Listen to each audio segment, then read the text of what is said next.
Hello, everybody, and welcome to the Daily Objective brought to you by the Ayn Rand Center UK, where we apply the practical philosophy of objectivism to everything. And today we're going to apply it to some breaking news on CNN, where a Montana judge handed out a significant victory to more than a dozen young plaintiffs in the nation's first constitutional climate trial.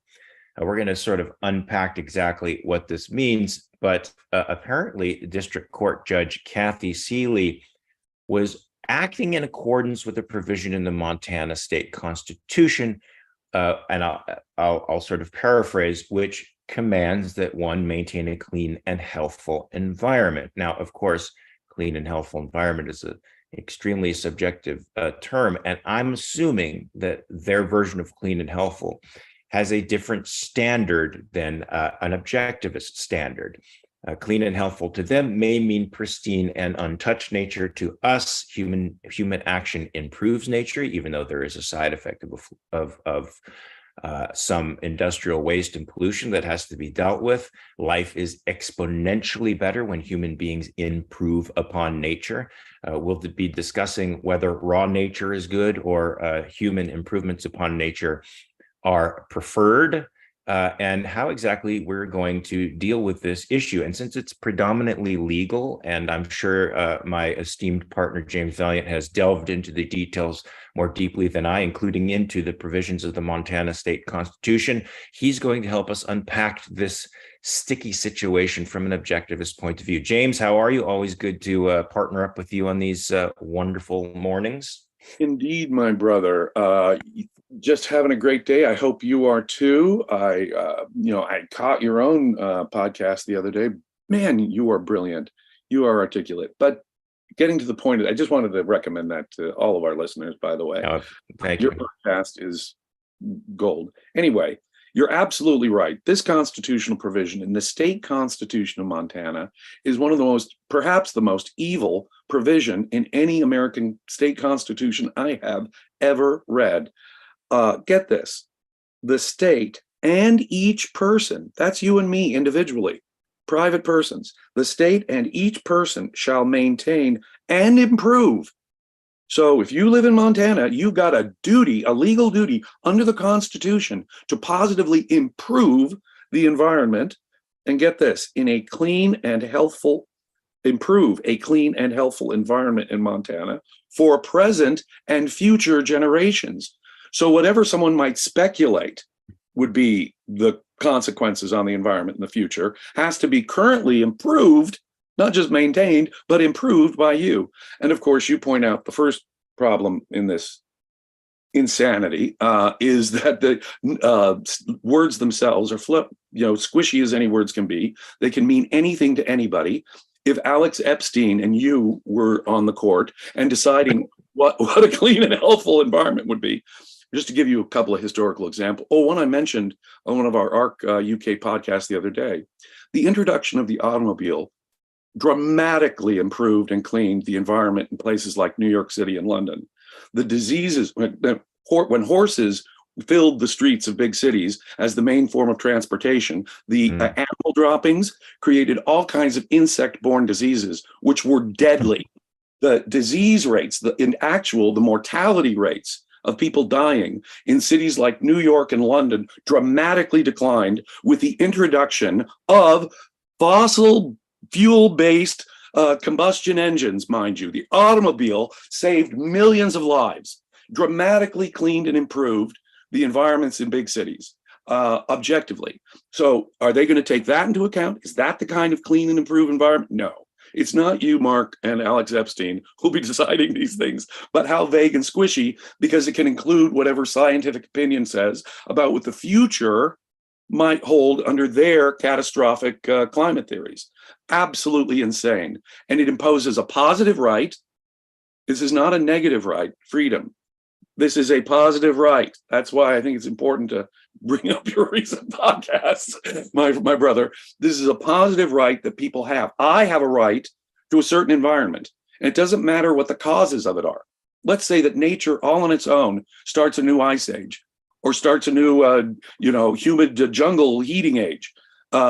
We have to take steps to change nature's natural course. They act as though, of course, the ecosystem is this changeless, pristine, delicate balance that must be kept, in perfect coordination. When, of course, the history of life on Earth is constant dynamic change. Most of the species that ever existed became extinct without any help from Homo sapiens, none whatever.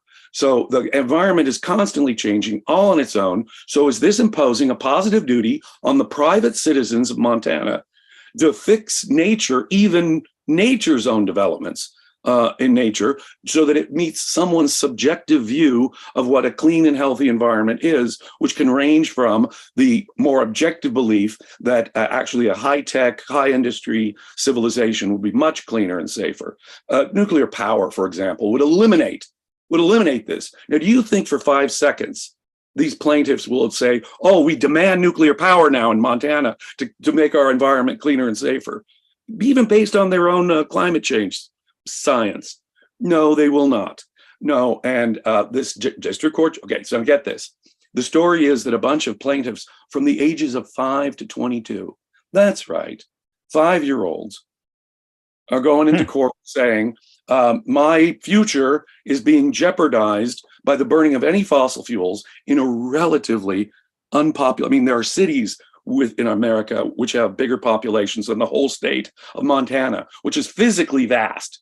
Montana's contribution to carbon emissions is infinitesimal when you look at the world view of this, but all climate change is now imputed to the companies of Montana. So if you're a company that burns fossil fuels in Montana, you have to account for all of the carbon emissions from everywhere in the world, like China, India, Russia, you name it, you're responsible for those carbon emissions and the effect on the children in Montana. And that was the claim. And that was the claim that this trial court just bought into. Now, the hope here is that Montana is one among the more conservative states, and this will be appealed to the state Supreme Court, which has jurisdiction over ruling on this. It may even violate this aspect of the Montana Constitution, in my view, of course, that's my interpretation, would violate the United States Constitution and your rights and freedom as an individual, your property rights, because these guys are taking on profit as such. You should listen to these kids. They hate profit, they hate property. The irony of it all is, of course, they've filed a federal suit claiming that their rights to life, liberty, and property are being violated by the burning of fossil fuels. That federal case is, of course, going to head to the Supreme Court, and the Supreme Court will reject it, I'm confident. And I'm hopeful that the Montana Supreme Court even will reject this Montana interpretation of their non-objective law. When Ayn Rand talks about non-objective law, and I've talked about antitrust laws, for example, this could be the quintessential example of a non-objective law that could mean anything at any time to any judge, and no one ever knows whether they're violating it in advance.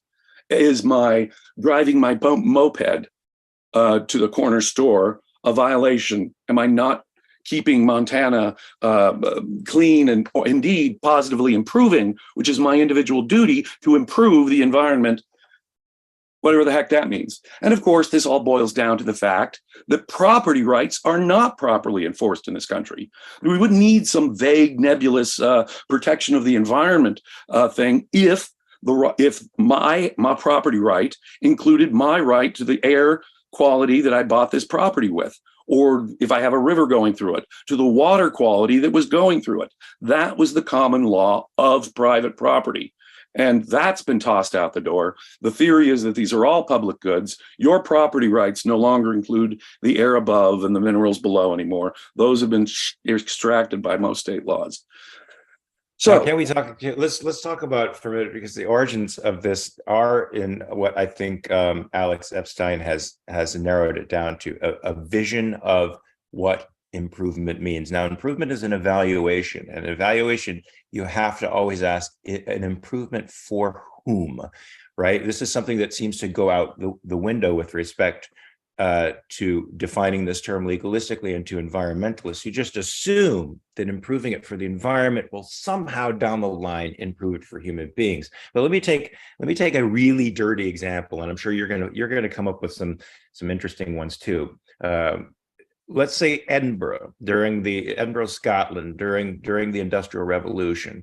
If you were to go through Edinburgh today, you would see the remnants of the Industrial Revolution on the buildings that are blackened by the soot that was everywhere from coal burning fires. Now people needed the coal in order to survive the winters. It was coal or die.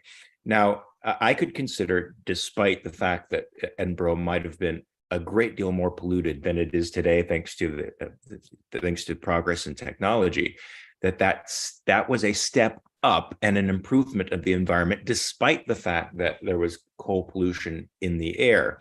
Now, of course, an environmentalist would look at that and wouldn't even take that progressive step, which would, of course, be necessary for the next progressive step and the next progressive step and the next progressive step. So let's talk about that. Improvement to whom? What is their who is their standard? What standard are they operating on when they say you must improve the environment? They drop all context. And it's the human context, as you point out, that they specifically drop. So improved environment means we have to exclude human interest. And that's part of the theoretical structure of improving the environment, erasing man's contribution. Any human change is bad. But of course, that's absolutely not the case. And not only that, they would drop the context of what in the dramatic improvement to human life, the increase in the decrease in mortality rates, the increase in population, the increase in the wealth and comfort of Britain during the Industrial Revolution. All of that context, of course, must be dropped when you consider improvement. And think about it. I mean, even as technology improves, America versus, say, the other big industrial countries or the major big populated countries, we have been declining in our carbon emissions, even going by their standards, because of natural gas and clean coal technology, other things like that. We are dramatically becoming the least offender when it even comes to carbon emissions through improved technology. But of course, natural gas, clean coal are the very things they want to stop, the very technologies that improve the very thing that they want to reduce. And of course, they want to, like I say, make Montana burners of fossil fuel responsible for the burners of fossil fuel in China, those really dirty coal burning plants in China is the responsibility of you if you burn natural gas in Montana. Absolutely insane. Well, James, now there are people that would say, okay, yes, we see declining CO2 emissions, fossil emissions in the modern states, but this is due exclusively to environmental awareness that has been baked into legislation. It's the Clean Air Act that caused the clean air in California. It's not rising technology and economizing human beings that decided, well, this actually makes more sense to us. It's the state. What say you to that? Because this sort of enables. I think you grew up in LA too. I grew up in LA. And boy, LA is maybe the most famous example in America of a smog problem. Boy, the air pollution in LA in the 20th century became legendary, and it is much better. But you know something? Way back when the Spaniards first came to the Bay of the Port of Los Angeles, we call Santa Monica Bay, and the Port of Los Angeles south of that, San Pedro Bay. When they first came to those bays, they named it the Bay of Smokes, because the new mountains that surround what is called the Great Basin of Los Angeles create a sort of bowl there, which contain the atmospheric pollutants. And the smoke from Native American fires created such a dense layer of smoke that the Spaniards themselves called Los Angeles the Bay of Smokes when they first got there, literally the first name they gave for it. Now, it is true. I know people don't like to hear this because you're implying that Native Americans weren't necessarily completely in harmony with their environment. And James Cameron would have something to say about that in a new Avatar, I'm sure. But it's true that these are not just campfires and cook fires that the natives were producing, but they burned entire forests to hunt. Did they not? I mean, this was. Sure did. They would. In the plains, they would cause fires to force herds of buffalo in a certain direction. In the further west, they would cause forest fires to create conditions for hunting that they wanted. Absolutely. Oh, and the way they Native Americans probably drove several animal species out of existence to extinction. We don't want to talk about that kind of stuff either. Because they were living in perfect harmony with nature, after all, Mark. In any case, it is true that because air quality was regarded as a public good, and private property rights to your clean air were not recognized as private property rights, we needed something to say we got to clean up the environment in LA. And it is true that the Clean Air Act passed 50 years ago now, or more than 50 years ago now, dramatically changed the quality of air in Los Angeles, as anyone who comes from LA and has known it over the decades has done. But that was done in a very specific way. It could have been done through, and should have been done through, private property rights, in my view. But the point there, though, is that we've done it by means of improved technology. The real way of doing it is, the solution to these problems is not less technology, but more technology. Let loose capitalist greed. As we pointed out just earlier, if you're really serious, you want to go for like nuclear power. But of course, they don't want technology. They don't want energy. They don't want humans to thrive and prosper. That's the real motive here of these green monsters. That's a good term. Let's not forget that the people who live closest to nature in the third world live with the worst indoor pollution imaginable. They live at 19th century levels of indoor pollution, which is not healthy, folks. It's a great deal less healthy than anything you'll find out there in the first world. For most cancer incidence rates, they're much higher in the non-industrialized world. There used to be a thought that industrialized pollution, chemical additives to food, all that stuff was increasing the cancer incidence rates in the industrialized world. Exactly the reverse is true. The higher cancer incidence rates for nearly all forms, for over 90% of the forms of cancer, are found in undeveloped countries. That's interesting. Now, I suspect that the Clean Air Act came on the heels of technological developments that were already starting to decrease levels of pollution. I suspect that because I've seen in other movements where the state gets the credit for these vast benefits to people, that legislation usually followed progress in production. So it's not unions, it's not the state that created higher wages. It was production. It was not. You couldn't have a 5-hour, 40-hour work week or a 5-hour norm work week before the economy could support that.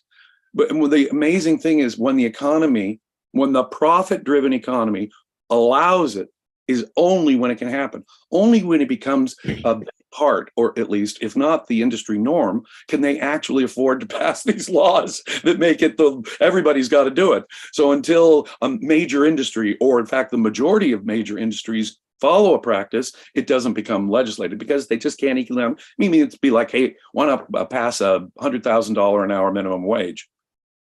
But you couldn't afford it. The economy determines what can be afforded. When it's a matter of life and death, you're going to choose coal and London fog over death, and you may find some ancillary effects from that. There may be issues down the road, but you're choosing survival and your immediate survival, and it takes wealth and productivity to get out of that mode, to get out of subsistence mode into the mode where you can start being wealthy enough to do what we do, which is legislate, which I don't think they need to be legislated, but legislate changes in production, which I think could be much more quickly and effectively driven by market forces than by the compulsion of government. So the bad news is, for the people of the third world, the people of color, they are the ones who are getting the brunt of all this anti-industrialization, this pro-nature, holding up nature as sort of the Gaia god that we have to sacrifice our lives to. They're the ones who are sacrificing their lives to it, because they can't go through the industrial stages and energy production, progression of energy production, to get wealthy enough to get clean. So they are left in the 19th century level of development, which I think is terribly unjust.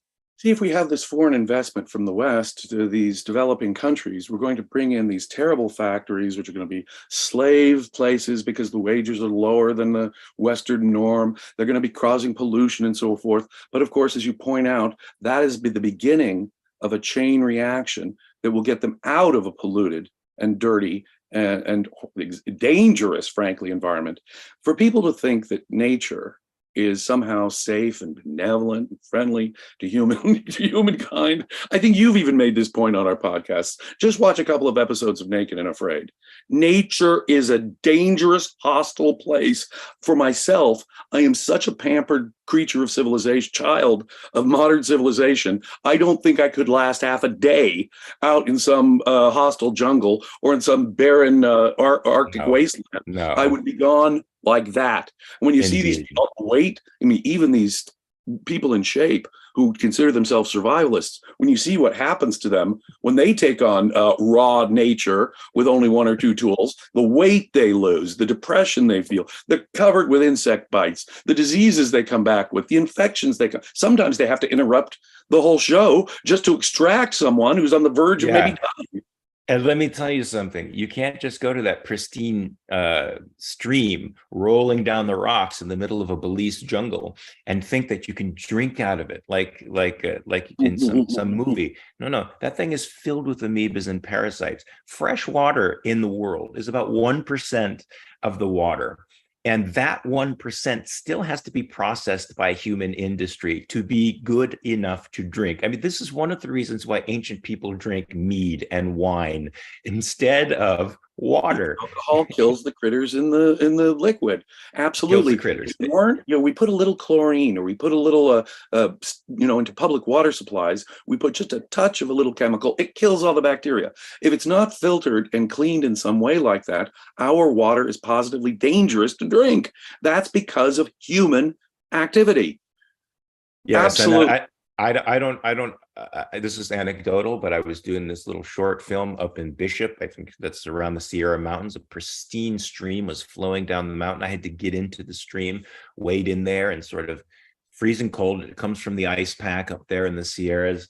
So I'm in there, and one of the extras who lived in Mammoth and lived in that area said, "Whatever you do, don't dunk your head under that water, because there's this particular parasite that lives in this seemingly pristine water that anyone from the city would dip their hand in and suckle like it was a stream in Eden, that would burrow into my brain and probably kill me." So it's horrible disease. Nature is a terribly dangerous thing. It is a merciless creature on you, and human engagement with nature is to fundamentally change it to make it appropriate for human life.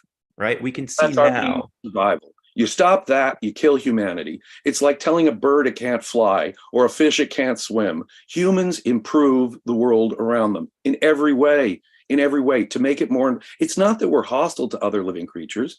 It's just that we encourage certain plants and animals, and we discourage really hostile ones to us. As far as I'm concerned, the tsetse fly can be driven extinct tomorrow, and I wouldn't shed a tear.